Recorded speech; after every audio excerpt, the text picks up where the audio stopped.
Welcome to Arihant. तो आइए जल्दी से शुरू करते हैं कक्षा 10वीं का अध्याय जिसका नाम है त्रिभुज।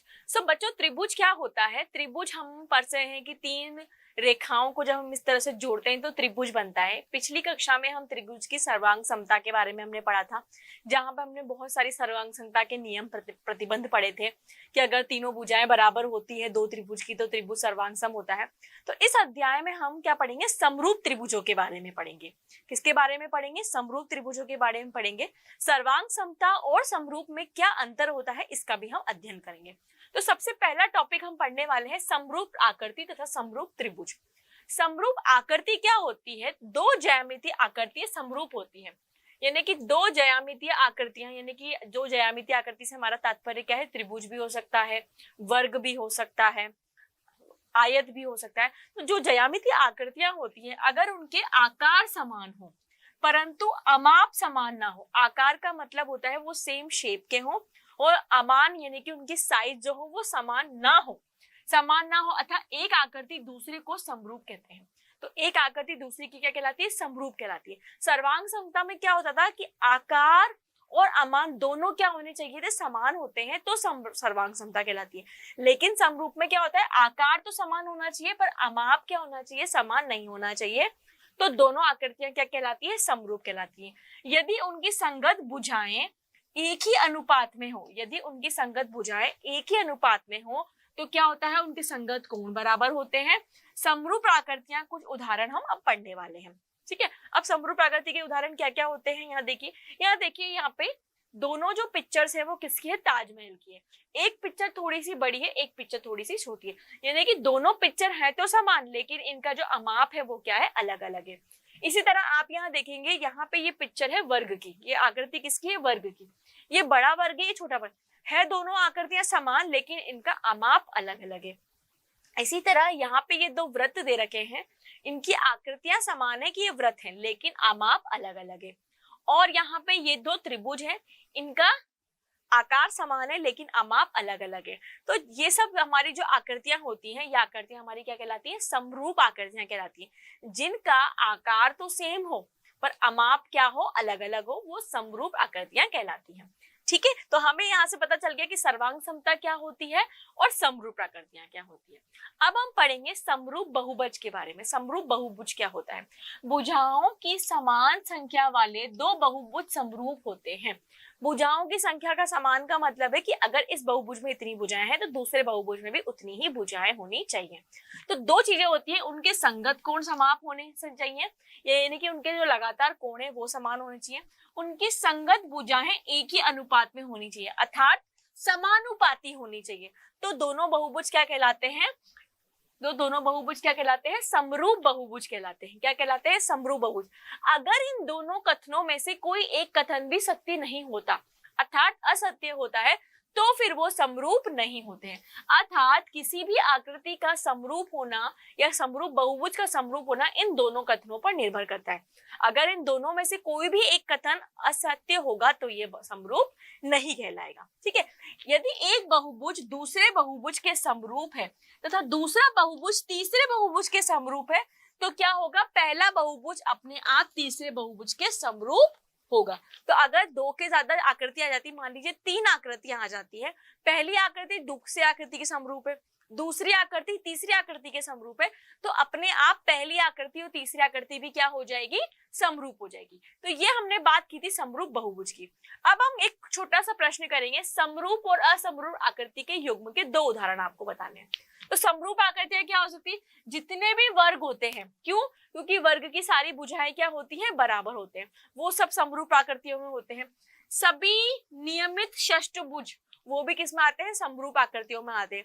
अब असमरूप आकृति में कौन कौन आता है? विभिन्न कोण वाले समद्विबाहु त्रिभुज। समद्विबाहु का मतलब क्या हुआ? जिनकी तीनों भुजाएं अलग अलग होती है तो विभिन्न कोणों की कोण भी अलग होते हैं, तो वो सारी आकृतियां किसमें आती है? असमरूप में आती हैं। विभिन्न कोण माप वाले दो समचतुर्भुज, दो सम चतुर्भुज है तो उनके कोण भी अलग अलग होंगे। तो यहाँ पे असमरूप आकृतियों में कौन सी आती है? समरूप आकृतियों में कौन सी आती है? जिनकी भुजाएं समान हो, संगत कोण समान हो, वो सब समरूप आकृतियों में आते हैं। और असमरूप में क्या आते हैं? जिनकी आकृतियां भिन्न भिन्न हो कोण भी भिन्न भिन्न हो वो असमरूप में आते हैं। तो यहाँ पे मैंने आपको समरूप आकृतियों के भी 2 उदाहरण बताए हैं और असमरूप आकृति के भी 2 उदाहरण बताए हैं। ठीक है, चलिए अब हमने पढ़ना है समरूप त्रिभुज, क्योंकि हमारे अध्याय का नाम क्या है, त्रिभुज ही नाम है। तो हम बात करेंगे समरूप त्रिभुज की। एक त्रिभुज 3 रेखाओं से घिरी हुई समतलीय आकृति होता है, ये हम सभी को पता है, जिसमें 3 भुजाएं होती है और 3 कोण होते हैं। तो 2 त्रिभुज समरूप कब होगा, उसके भी 2 कथन है। पहला कथन, उसके संगत कोण समाप्त होने चाहिए। क्या समान होने चाहिए, उसके संगत कोण। कैसे, मैं आपको यहाँ पे बना के दिखाती हूँ। एक त्रिभुज है ए बी सी, दूसरा त्रिभुज है पी क्यू आर। अगर कोण ए बराबर होगा कोण बी के, पी के, कोण बी बराबर होगा कोण क्यू के, और कोण सी बराबर होगा कोण आर के, तो उसको हम क्या कर लेंगे कि संगत कोण समान हो। ये इसका पहला कथन हो गया। दूसरा कथन क्या होता है, यदि उनकी संगत भुजाएं समानुपाती हो। समानुपाती से मतलब है कि इन भुजाओं का जो अनुपात है, अर्थात भुजाओं के बीच की लंबाई अनुपात बराबर होना चाहिए। अनुपात से मतलब क्या हुआ, ए बी और अपॉन पी की का अनुपात, ए सी और पी आर का अनुपात, बी सी और क्यू आर का अनुपात क्या होना चाहिए, बराबर होना चाहिए। ये नहीं कि ए बी बटा पी क्यू, बी सी बटा क्यू आर तथा ए सी बटा पी आर का जो अनुपात है वो क्या आना चाहिए, समान आना चाहिए। तो हमने 2 यहाँ पे प्रति कथन पढ़े त्रिभुजों के समरूप होने के। पहला कथन क्या पढ़ा कि जो उनके संगत कोण है वो बराबर होने चाहिए, यानी कि कोण है, कोण बराबर कोण पी होना चाहिए, कोण बी बराबर कोण क्यू होना चाहिए, कोण सी बराबर कोण आर होना चाहिए। ये हमारा पहला कथन हुआ। दूसरा कथन क्या कहता है कि उनकी जो भुजाओं के संगत अनुपात है वो बराबर होना चाहिए। अगर ये दोनों कथन सत्य होते हैं तो हमारा त्रिभुज क्या कहलाता है, समरूप कहलाता है। तो यहाँ हमने क्या लिखा, त्रिभुज एबीसी समरूप है त्रिभुज पी क्यू आर के। ये जो चिन्ह आप देख रहे हैं यहाँ पे, ये चिन्ह किसका चिन्ह होता है, समरूप का। इसको हम क्या पढ़ते हैं, समरूप ही पढ़ते हैं। ठीक है, तो यहाँ पे इन दोनों कथन में से अगर एक भी कथन असत्य होगा तो हमारा त्रिभुज जो है वो समरूप नहीं होगा। तो अब आपको समझ में आया कि समरूप त्रिभुज क्या होता है। चलिए अब इसका उल्टा विलोमत पढ़ते हैं। यदि त्रिभुज पी क्यू आर तथा त्रिभुज एबीसी समरूप है, अगर आपको बोल दिया जाए पहले से ही समरूप है, तो आपको ये बाय डिफॉल्ट पता होना चाहिए कि उनके संगत कोण बराबर होंगे तथा उनकी भुजाओं, संगत भुजाओं का जो अनुपात है वो भी बराबर होगा। इसका उल्टा भी आपको याद होना चाहिए। तो अब हमने यहाँ से एक बात सीखी कि 2 त्रिभुज कब समरूप होते हैं, जब उनके संगत कोण समान हो तथा संगत भुजाओं का जो अनुपात है वो भी क्या हो, बराबर हो। ठीक है, अब हम आगे चलते हैं। 2 समरूप त्रिभुजों का प्रतीकात्मक निरूपण, यानी कि हम उसको सिंबल में कैसे रिप्रेजेंट करते हैं। तो 2 त्रिभुजों की समरूपता को उनके शीर्ष के सही संगत प्रत्यात्मक निरूपण को निम्न प्रकार व्यक्त करते हैं। तो आप यहाँ पे आराम से देख सकते हैं, हमारे पास 2 त्रिभुज हैं। पहला त्रिभुज है ए बी सी तथा दूसरा त्रिभुज है डी ई एफ। तो अगर हम इन दोनों त्रिभुजों को ध्यान से देखें तो देखो यहाँ पे कोण ए जो है बराबर है कोण डी के। फिर आप यहाँ 2 चिन्ह देख सकते हैं, कोण बी जो है बराबर है कोण ई के। तीसरा यहाँ पे 3 लाइनों से कोण सी बराबर है कोण एफ के। तो यहाँ हमने क्या लिखा, त्रिभुज एबीसी तथा डीईएफ में कोण ए बराबर कोण डी, कोण बी बराबर कोण ई, कोण सी बराबर कोण एफ। तो त्रिभुज एबीसी समरूप होगा त्रिभुज डीईएफ के। इसको ऐसे लिख सकते हैं। ठीक है, लेकिन यहाँ पे ये संगत कोण इसके बराबर है, ये संगत कोण इसके बराबर है, ये संगत इसके बराबर है। तो कैसे लिखा जाएगा, एबीसी समरूप होगा, ए समरूप है डी के, ये डीईएफ के। अगर आप इसको उल्टा लिख देते हो कि एबीसी समरूप है ईडीएफ के या बीएसी समरूप है ई से, तो ये नहीं लिखेंगे, ये गलत हो जाएगा। जो कोण जिसके संगत बराबर है तो वैसे ही समरूप में भी लिखा जाएगा। यहाँ पे ये बात आपको ध्यान रखनी है। ठीक है, तो ये हुआ इसका प्रतीकात्मक निरूपण। एक छोटा सा प्रश्न करते हैं, यदि त्रिभुज एबीसी समरूप है, अब आपको यहाँ पहले से ही बोल दिया कि एक त्रिभुज है एबीसी। हम यहाँ पे जब भी ज्यामिति के प्रश्न करते हैं और अगर हमें किसी चित्र का वर्णन दिया होता है तो आपके लिए आवश्यक है कि आप चित्र जरूर बनाएं। तो त्रिभुज एबीसी दिया है और त्रिभुज पीक्यूआर दिया है। अब आपको बोल दिया कि दोनों त्रिभुज समरूप हैं। समरूप का मतलब क्या हुआ कि इनके जो संगत कोण हैं वो क्या होंगे, बराबर होंगे। क्या दिया है कि त्रिभुज एबीसी समरूप है त्रिभुज पी QR के।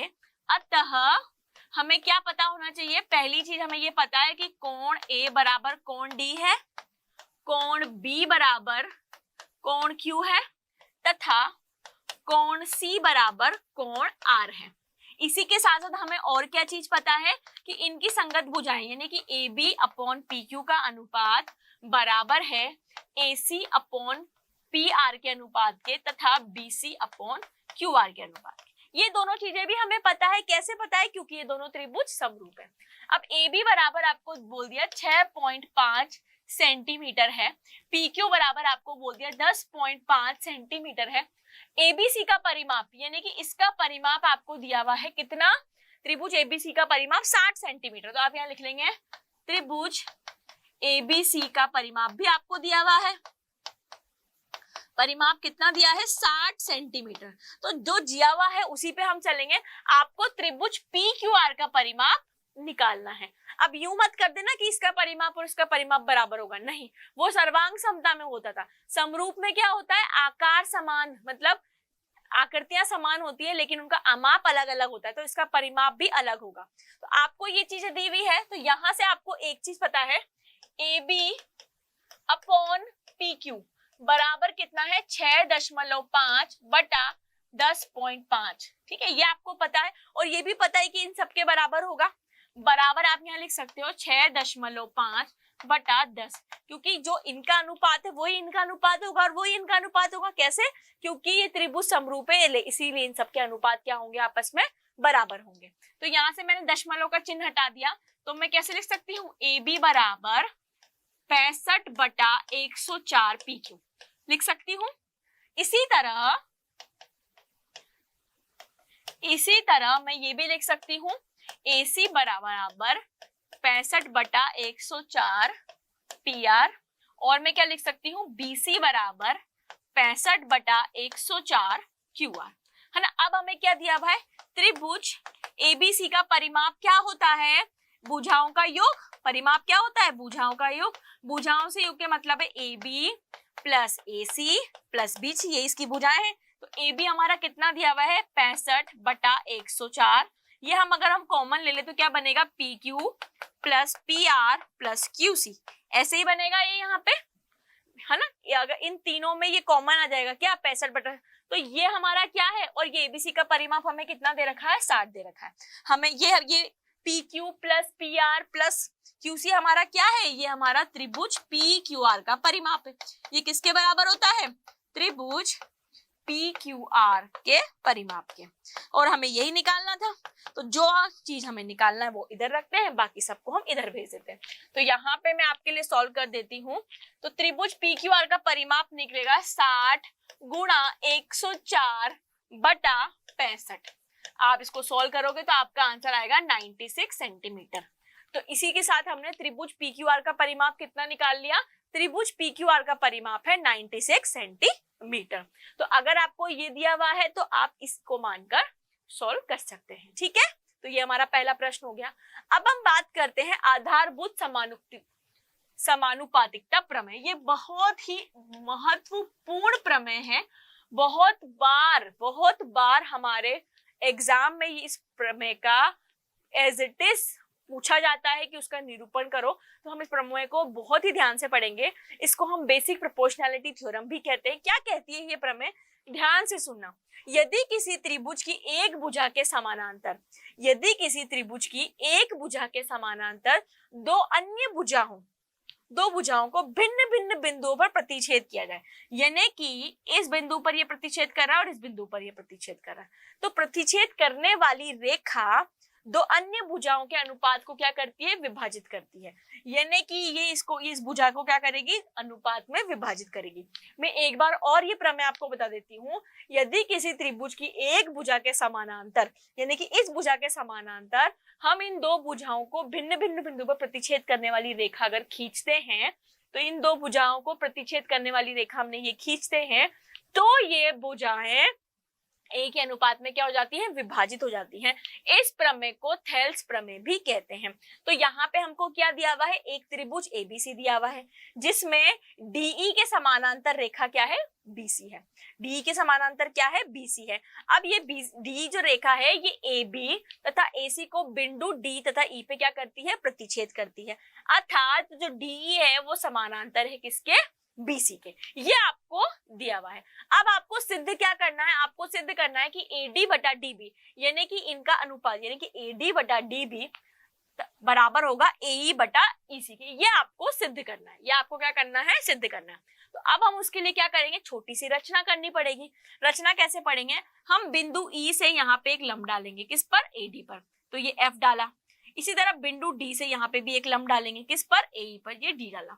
ठीक है, ये हमने लंब डाला, इसको पॉइंट दे दिया हमने E ऑफ G। अब हम क्या करेंगे, अब हमें पता है कि क्षेत्रफल यानी कि एरिया ऑफ त्रिभुज ADE, एरिया क्या होता है, कौन से त्रिभुज का, इस त्रिभुज का एरिया किसके बराबर होगा, आधार बटा लंब। 1/2 आधार हमारा क्या हो गया, AD, लंब हमारा क्या हो गया, EF। तो हमने इसको कैसे लिख दिया, 1/2 आधार AD इंटू EF।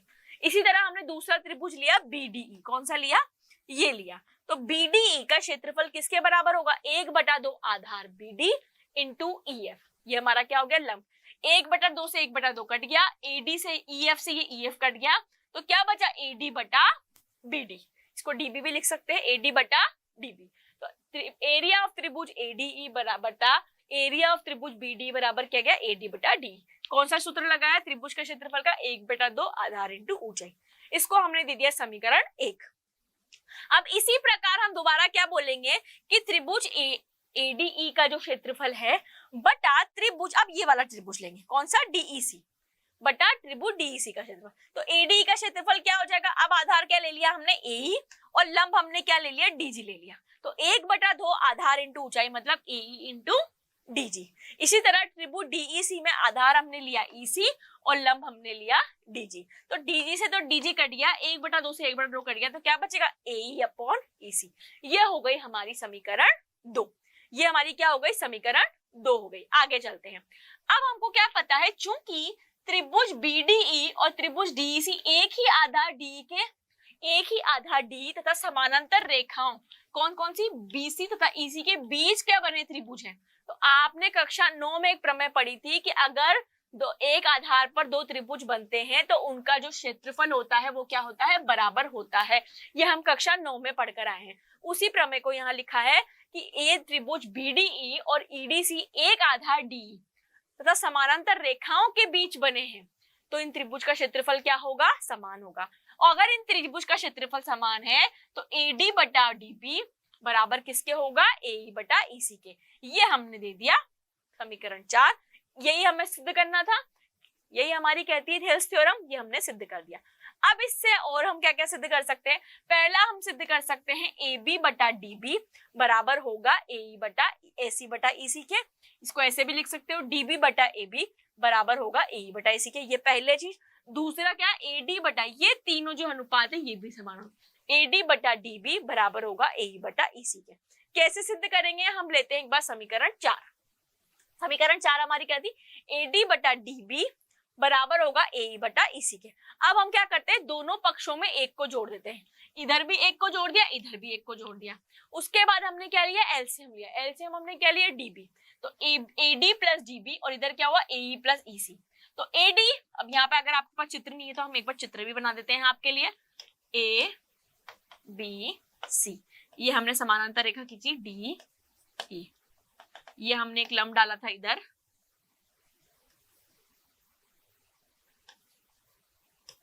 ठीक है। अब देखो हमने क्या कहा, AD plus DB, AD plus DB किसके बराबर होगा, AD प्लस DB, ठीक है, बटा बराबर में क्या चल रहा है, AD प्लस DB किसके बराबर होगा, AB के बराबर होगा। तो हमने इसको क्या लिख दिया, AB, DB का तो DB लेंगे। इसी तरह दूसरे पक्ष में हमने अगर एक जोड़ा तो एलसीएम आया EC, तो AE प्लस EC किसके बराबर होगा, AC के बराबर होगा। तो हमने जो दूसरा कथन था वो भी सिद्ध कर दिया कि AB बटा DB बराबर किसके होगा, AC बटा EC के। ये हमने सिद्ध कर दिया। अब इसके व्युत्क्रम को भी हम इसी प्रकार क्या कर सकते हैं, सिद्ध कर सकते हैं। तो थेल्स थ्योरम हमारी क्या कहती है ए बी बटा ए डी, ए सी बटा ई का अनुपात बराबर होगा, ए डी बटा डी बी, ए ई बटा ई सी का अनुपात भी बराबर होगा। इसी तरह ए डी बटा ए बी, ए ई बटा ए सी का अनुपात भी क्या होगा, बराबर होगा। यही हमारी बेसिक प्रोपोर्शनैलिटी थ्योरम, जिसको हम थेल्स थ्योरम कहते हैं, वो होती है। ठीक है, अब इस थ्योरम का व्युत्क्रम भी कई बार एग्जाम में पूछ लिया जाता है, जिसको हम बोलते हैं आधारभूत समानुपातिकता प्रमेय का विलोम। विलोम का मतलब उल्टा। अब यहाँ वो क्या प्रमेय कहती है कि यदि एक त्रिभुज की रेखा किसी त्रिभुज को दो भागों में, दो भुजाओं में एक ही अनुपात में विभाजित करे तो तीसरी भुजा क्या होती है, समानांतर होती है। यानी कि आपको क्या बोल रहा है कि ए डी बटा डी बी, ए ई बटा ई सी अगर बराबर है ये आपको दिया हुआ है, तो आपको क्या सिद्ध करना है कि जो डी ई रेखा है वो किसके समानांतर होगी, बीसी के समानांतर होगी। ये आपको सिद्ध करना है। ठीक है, तो ये इसका प्रमेय का विलोम हो गया। तो हमें क्या पता है, हमें पता है ए डी बटा डी बी बराबर होता है ए ई बटा ई सी के। अब त्रिभुज एबीसी में डी ए बी सी के समानांतर नहीं है, हम ये मानते हैं। हमें कोई भी चीज अगर इस तरह से सिद्ध करनी होती है तो हम उसका अपोजिट मानते हैं। तो हमने यहाँ पे माना कि जो डी बी सी है वो एक दूसरे के समानांतर नहीं है। अब रेखा डी एफ बी सी के समानांतर खींचते हैं। तो यहाँ पे हमने एक रचना क्या करी, डी एफ, ये जो आपको डैश डैश डैश दिख रहा है, ये डी एफ हमने किसके समानांतर खींची, बीसी के समानांतर खींची। ठीक है, तो AC को F बिंदु पर प्रतिच्छेद करती है। AC को किस बिंदु पर प्रतिच्छेद कर रही है, F पे प्रतिच्छेद कर रही है। हम यहाँ पे भी इसका एक चित्र बना लेते हैं, A B C D E, ये D है। ठीक है, ये D F हो गया। अब आधारभूत समानुपातिकता प्रमेय के अनुसार AD बटा DB यानी कि इनकी भुजाओं का अनुपात AF बटा EC के बराबर होगा। यहाँ तक कोई दिक्कत नहीं। ये हमारी समीकरण 2 है। अब समीकरण 1 व 2 से हमने क्या देखा कि AE बटा EC बराबर होगा AF बटा FC के। किससे, इन दोनों समीकरणों की हमने तुलना करी, तो यहाँ तो ये वाले पक्ष बराबर है, तो ये पक्ष भी क्या हो जाएंगे, बराबर, यानी कि AE बटा EC बराबर हो जाएगा AF बटा FC के। अब हमको सिद्ध करना है कि ये दोनों भुजाएं समानांतर है, तो हम दोनों पक्षों में क्या करते हैं, एक को जोड़ देते हैं। जैसे ही हम दोनों पक्षों में एक को जोड़ेंगे, यहाँ पे एलसीएम आएगा EC और यहाँ पे एलसीएम आएगा FC, तो यहाँ हो जाएगा AE प्लस EC। तो AE प्लस EC हमारा किसके बराबर होता है, AC के बराबर। इसी तरह AF plus FC, AF plus FC भी हमारा किसके बराबर हो जाएगा, AC के बराबर हो जाएगा। तो यहाँ आगे देखते हैं, तो यहाँ पे ये जो ऊपर की लाइन है, यहाँ पे लिख देती हूँ मैं आपके लिए, ये भी हमारा क्या हो जाएगा, AC बटा EC, और ये भी हमारा क्या हो जाएगा, AC बटा FC। तो यहाँ पे ये आपस में वृज्ज गुणा होंगे तो ये कट जाएंगे, तो क्या बचेगा, EC बटा FC। तो इसी प्रकार हम कह सकते हैं कि बिंदु E और F संपाती हैं।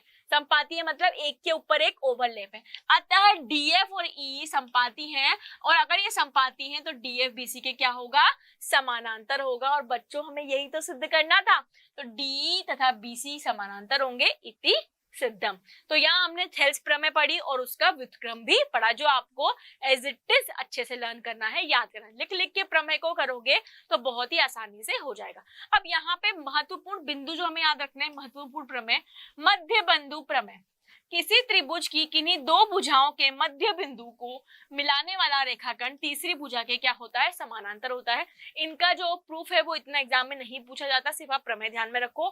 कोण समद्विभाजक प्रमेय क्या कहती है कि किसी त्रिभुज के एक कोण का अंतः समद्विभाजक विपरीत भुजा के दो रेखाखंड में इस प्रकार विभाजित करता है कि दोनों रेखाखंड त्रिभुज की अन्य दो भुजाओं के क्या होते हैं, समानुपाती होते हैं। तो बेसिक आपको थेल्स प्रमेय याद रखनी है और उसका प्रूफ याद रखना है। अब आधारभूत समानुपातिकता प्रमेय है और उसका जो विलोम है, उसके आधार पर कुछ प्रश्न हमसे पूछे जाते हैं। तो पहला प्रकार का प्रश्न क्या होता है कि आधारभूत समानुपातिकता प्रमेय और उसके विलोम का प्रयोग करके हम एक प्रश्न करेंगे। ठीक है, अब यहाँ पे क्या है, त्रिभुज एबीसी। हम प्रश्न करते हैं डायरेक्ट। बिंदु P तथा Q क्रमशः भुजाओं CA तथा CB पर इस प्रकार स्थित है कि CA बराबर 16 सेंटीमीटर, CP बराबर, अब देखो किस भुजा पर है, CA और CB पर। तो यहाँ हमने C बनाया, यहाँ हमने A बनाया, यहाँ B बनाया, ये बन गया हमारा त्रिभुज ABC। ठीक है, अब बिंदु P और Q किस पे, C है, यानी कि बिंदु P यहाँ पर है और CB बिंदु Q यहाँ पर, इस प्रकार स्थित है। तो CA बराबर आपको बोला है 16 सेंटीमीटर, ये कितना बोल दिया 16 सेंटीमीटर। सीपी बराबर आपका जो है 10 सेंटीमीटर है, कितना है 10 सेंटीमीटर। इसी बराबर सीबी बराबर जो है आपका 30 सेंटीमीटर है, तो सीक्यू जो है आपका 25 सेंटीमीटर है ना। अब आपसे बोला है क्या पीक्यू जो है समानांतर है ए बी के, ये आपसे पूछा है, इस क्या वर्ड को ध्यान में रखना, क्या पीक्यू समानांतर है पीक्यू ए बी के, यानी कि आपसे इसको पूछा है कि समानांतर है या नहीं। तो अभी अभी मैंने आपको बोला है कि अगर हमें कोई चीज समानांतर ज्ञात करनी होती है तो हम मान लेते हैं कि वो समानांतर नहीं है। हम क्या मान लेते हैं कि वो समानांतर नहीं है। तो हमने क्या माना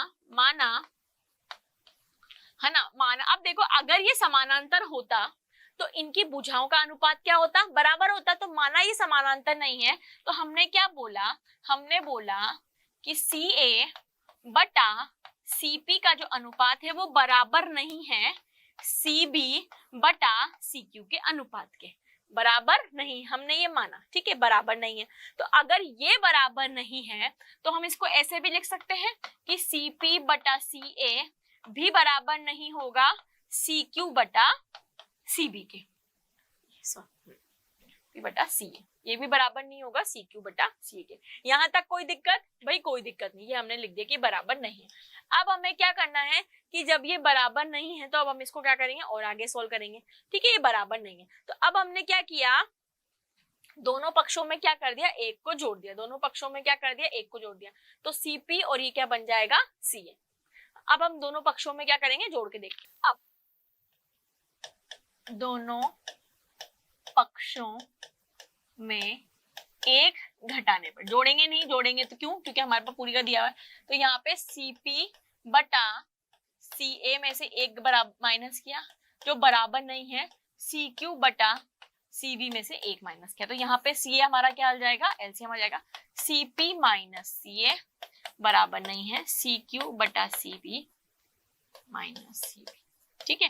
अब देखो CP माइनस CA, इस CA में से CP माइनस बचेगा तो क्या बचेगा, PA बचेगा, PA बटा CA, और यहाँ पे क्या बचेगा QB बटा CB, ये भी क्या होंगे, बराबर नहीं होंगे।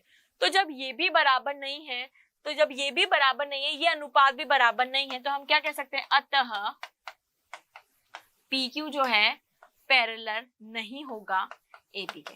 अतः PQ, क्या ये समानांतर है, तो जब ये अनुपात भी बराबर नहीं आ रहे तो ये समानांतर नहीं है। अब हमने ये कैसे लिखा था कि अनुपात बराबर नहीं है, क्योंकि हमने इन अनुपातों को करके देखा था। कैसे करके देखा था, CA हमारा है 16 और CP हमारा है 10, है ना, बराबर हमने लिखा CB 30 और ये 25, तो क्या इनका अनुपात बराबर हो रहा है, 2 से ही कटा 8 बार, 2 से ही कटा 5 बार, 5 से ही कटा 6 बार, 5 से ही कटा, तो इनका अनुपात बराबर नहीं है। तो जब इनका अनुपात ही बराबर नहीं है तो क्या ये त्रिभुजाएं समानांतर होंगी, नहीं होंगी। तो हम इसको ऐसे सिद्ध करेंगे, ठीक है। चलिए दूसरे प्रकार का क्वेश्चन क्या आता है कि कोई भी अज्ञात राशि ज्ञात करनी हो आपको, उस तरह का आता है। तो जैसे कि यहाँ पे एक आकृति दी हुई है त्रिभुज ABC, आपसे बोला है कि DE जो है समानांतर है BC के। अब आपको बोल दिया कि AD बराबर 3 सेंटीमीटर है, DB बराबर 4 सेंटीमीटर है, AE बराबर 6 सेंटीमीटर है और EC आपको ज्ञात करना है। अब आपको यहाँ पे क्या दिया हुआ है, आपको ये दे दिया कि जो भुजा DE है वो समानांतर है BC के, और जब भुजा DE समानांतर BC के होगी तो इनके जो अनुपात है AD बटा DB किसके बराबर होंगे, AE बटा EC के। ये मैंने कैसे लिखा, आधार भूत समानुपाती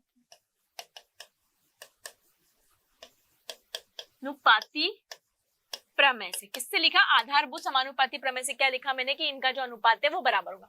अब AD आपको दिया है 3, DB आपको दिया है 4, AE आपको दिया है ये, और EC आपको ज्ञात करना है। तो EC बराबर व्रज गुणा करेंगे हम 6 × 4 बटा 3, तो 3 से कटा 2 बार और 4 दूनी 8, तो EC बराबर आपका कितना आ गया, 8 सेंटीमीटर। आपको यही ज्ञात करना था, बिल्कुल यही ज्ञात करना था। तो EC बराबर क्या आ गया, 8 सेंटीमीटर। तो इस तरह से अगर आपको कुछ सिद्ध करना होता है उस प्रकार के प्रश्न आते हैं, या किसी अज्ञात राशि का मान निकालना है तो भी उसके प्रकार के क्वेश्चन आते हैं, आधारभूत समानुपाती प्रमेय या उसके विलोम के आधार पर। ठीक है। अब हम पढ़ेंगे दूसरा टॉपिक, त्रिभुज के समरूपता के लिए कुछ कसौटियां। जैसे सर्वांग समता की कुछ कसौटियां हमने पढ़ी थी, इसी तरह त्रिभुज के समरूप होने को सिद्ध करने की भी कुछ कसौटियां होती हैं, जिसका अध्ययन हम यहाँ पे करने वाले हैं। तो वो क्या क्या कसौटियां होती हैं वो हम देखेंगे। पहली कसौटी होती है कोण कोण कोण समरूपता कसौटी। क्या कहती है ये कि यदि दो त्रिभुजों में संगत कोण बराबर हो, संगत कोण से मेरा तात्पर्य है कि कोण ए बराबर हो कोण डी के, कोण बी बराबर हो कोण ई के, और कोण सी बराबर हो कोण एफ के, तो उनकी संगत भुजाएं अनुपात में होती हैं। संगत भुजाएं अनुपात में होने का क्या मतलब है कि जो AB बटा DE का अनुपात है वो बराबर होता है AC बटा DF के अनुपात के तथा BC बटा EF के अनुपात के। तो जब उनकी अनुपात समान होते हैं तो वो त्रिभुज क्या हो जाते हैं, समरूप हो जाते हैं। ये कौन सी कंडीशन हुई, पहली हुई कसौटी कोण कोण कोण समरूपता कसौटी। क्या कहती है कसौटी, एक बार और सुनो, कि दो त्रिभुजों में संगत कोण बराबर हो, उनकी संगत भुजाएं एक अनुपात में समानुपाती हो, तो वो त्रिभुज क्या होते हैं, समरूप होते हैं। ये पहली कसौटी हुई। दूसरी कसौटी होती है भुजा भुजा भुजा समरूपता कसौटी। क्या कहती है कि यदि दो त्रिभुजों में से एक त्रिभुज की भुजाएं दूसरे त्रिभुज की भुजाओं के समानुपाती हो, यानी कि AB बटा DE बराबर हो AC बटा DF बराबर हो BC बटा EF के, तो उनके संगत कोण क्या होते हैं, बराबर होते हैं। तो उनके संगत कोण अगर ये बराबर है तो ये क्या हो जाएंगे, ये भी आपस में क्या हो जाएंगे, बराबर हो जाएंगे। और अगर ये बराबर हो जाते हैं तो त्रिभुज क्या हो जाता है, समरूप हो जाता है। त्रिभुज क्या हो जाता है, समरूप हो जाता है। तो ये दूसरी कसौटी होती है जिसको हम बोलते हैं भुजा भुजा भुजा समरूपता कसौटी। ठीक है, दो कसौटियां हमने पढ़ी। तीसरी और आखिरी कसौटी होती है भुजा कोण भुजा समरूपता कसौटी।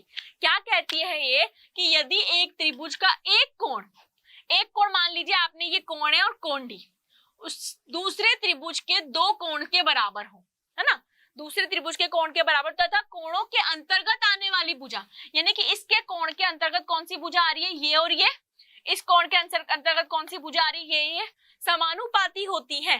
समानुपाती से मेरा मतलब है कि अगर भुजा AB बटा DE का जो अनुपात है वो बराबर हो AC बटा DF के अनुपात के, तो कोण एंगल A बराबर क्या होगा, एंगल D होगा।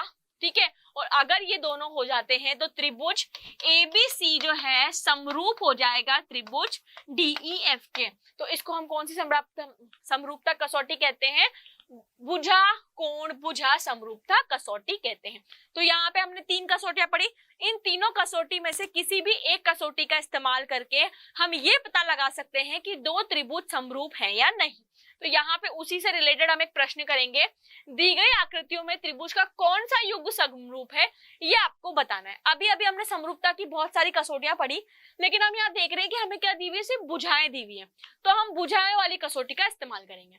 तो हम यहाँ पे देखते हैं कि AB कौन से चित्र 1 तथा चित्र 2 में, आकृति 1 तथा 2 में, ठीक है, हम इन दोनों में देखते हैं। AB बटा DF का अनुपात देखते हैं, कितना आ रहा है, AB है 4, DF है 6, तो ये 2 से कटा 2 बार और ये 2 से कटा 3 बार, कितना आया, 2/3। अब हम देखते हैं तथा BC बटा EF का अनुपात, BC है हमारा 5, EF है हमारा 7/5, ये कटा 0, तो ये 25 से कटा 2 बार, 25 दूनी 50 और 25 तिया 75, ये भी अनुपात 2/3 आया। अब इसके अलावा मेरे को देते हैं तथा कौन सी लास्ट भुजा बची है हमारे पास, AC बटा DE। AC है हमारा 3 और DE है हमारा 4.5, दशमलव हटाया ऊपर 0, 15 दूनी 30, 15 से कटा 15 तिया 45, इसका अनुपात भी क्या आया, 2/3। तो यहां से हमने क्या देखा कि इनकी संगत भुजाओं का अनुपात क्या है, समान है। देखो मैंने सब सिद्ध करके दिखाया। AB यानी कि AB के संगत भुजा DF, ठीक है, BC के संगत भुजा EF, है ना, और AC के संगत भुजा DE, इनके अनुपात क्या है, समान है। इनका अनुपात क्या है, समान है। अतः ऊपर लिख रही हूं मैं, अतः त्रिभुज ABC समरूप होगा किसके? त्रिभुज DEF के। अतः त्रिभुज ABC किसके समरूप होगा? DEF के। तो कौन सी आकृतियों का युग्म समरूपता की कसौटी को लिखता है? ये दो आकृतियों का युग्म कौन सी समरूपता की कसौटी को बताता है? भुजा भुजा भुजा की कसौटी को। किस कसौटी से प्रूफ किया हमने? भुजा भुजा भुजा SSS कसौटी से हमने ये प्रूफ किया कि ये जो दो चित्र युग्म है ये क्या है? समरूपता की कसौटी को सिद्ध करते हैं। ठीक है यहाँ तक। तो इसी के साथ आपका जो ये अध्याय है वो खत्म होता है।